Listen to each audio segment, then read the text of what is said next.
Good morning, Senator Klobuchar, Ranking Member Wicker, and distinguished members of the committee.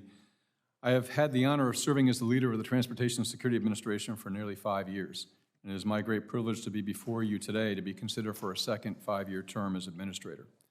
I would like to thank President Biden for renominating me to this important national security position, and I also thank Secretary Mayorkas and the entire DHS team for their support during this process.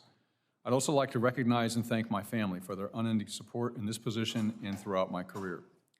When President Biden announced my renomination, one acquaintance said to me, "This is a tough job. Why would you want to do it for another 5 years?" The answer to me is very simple. I want to continue to support the amazing TSA workforce. The TSA workforce is exceptional, and during my time at TSA has performed at a high level amid challenging and historic circumstances. Whether it is transportation security officers, federal air marshals, inspectors, or all of our employees who support them behind the scenes, I'm immensely proud to be a part of an organization that is laser-focused on protecting our nation and our transportation system. They are a dedicated, committed workforce.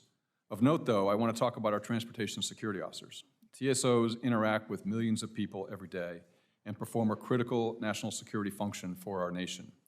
Their watch never stops. They came to work without pay during a 35-day partial government shutdown in 2019.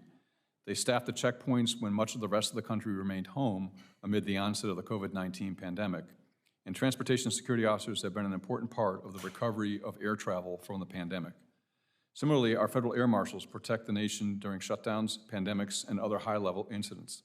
They do so with a level of professionalism and integrity that serves as a model for the entire TSA family.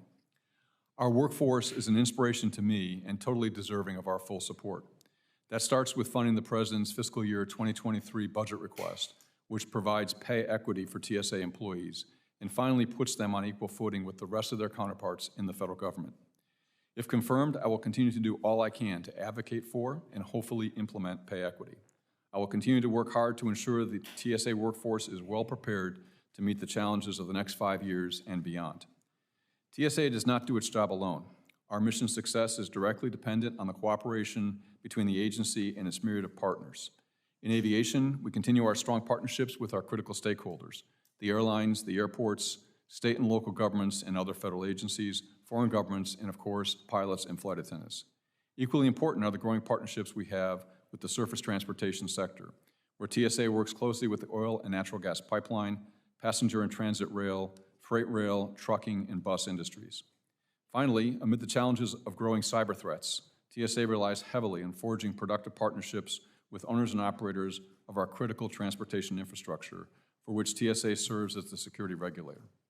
I value our strong partnership with organized labor, employee resource groups, and advisory panels who provide advocacy for our workforce. They help us remain strong by promoting healthy and thriving work environments for our TSA family. I want to take a second and recognize these partnerships and thank all of those entities for their contributions towards securing our nation's transportation systems.